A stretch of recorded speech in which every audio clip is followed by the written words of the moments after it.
কি ঘটতে চলছে সত্যের মৃত্যু নেই নাটকে। সত্যের মৃত্যু নেই নাটকের ৩২তম পর্বে আমরা দেখলাম এক টান টান উত্তেজনা।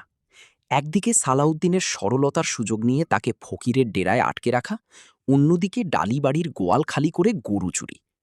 আজকের ভিডিওতে আমরা বিশ্লেষণ করব এই চুরির পেছনে আসলে কার হাত, এবং আগামী পর্বে আমেনা ও মিম মিলে কিভাবে এই রহস্যের জট খুলবে। বন্ধুরা, পর্বের শুরুতেই দেখা যায় সালাউদ্দিন মলম পার্টির খপ্পরে পড়ে সর্বস্ব হারিয়ে বাড়িতে ফেরে। কিন্তু নাটকীয় মোড় আসে তখন, যখন দেখা যায় গোয়ালের সব গরু গায়েব। চুরির দায় সরাসরি গিয়ে পড়ে সালাউদ্দিন আর আমেনার ওপর।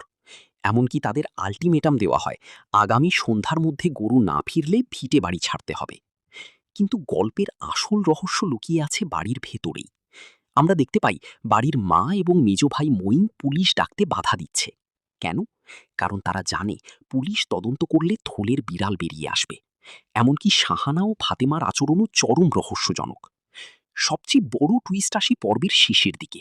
আমরা জানতে পারি এই চুরির মাস্টার মাইন্ড আসলে বাড়িরই লোক। সালাউদ্দিনকে আটকে রেখে ১,০০,০০০ টাকা হাতিয়ে নেওয়া এবং গরু বিক্রির টাকা ভাগাভাগি করার পরিকল্পনা আমরা তাদের কথোপকথনে শুনতে পাই। রাফিয়াই হারামের টাকা নিতে অস্বীকার করলেও তাকে মুখ বন্ধ রাখতে বাধ্য করা হয়।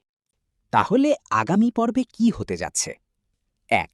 মিম এবং আমেনা কি পারবে পুলিশের ভয় দেখিয়ে আসল চোরদের মুখ খোলাতে? ২. সালাউদ্দিন কি তার সরলতা কাটিয়ে এই ষড়যন্ত্রের প্রতিবাদ করতে পারবে? ৩. জহির কি শেষ পর্যন্ত গরুগুলো হাটে বিক্রি করে দিতে সফল হবে?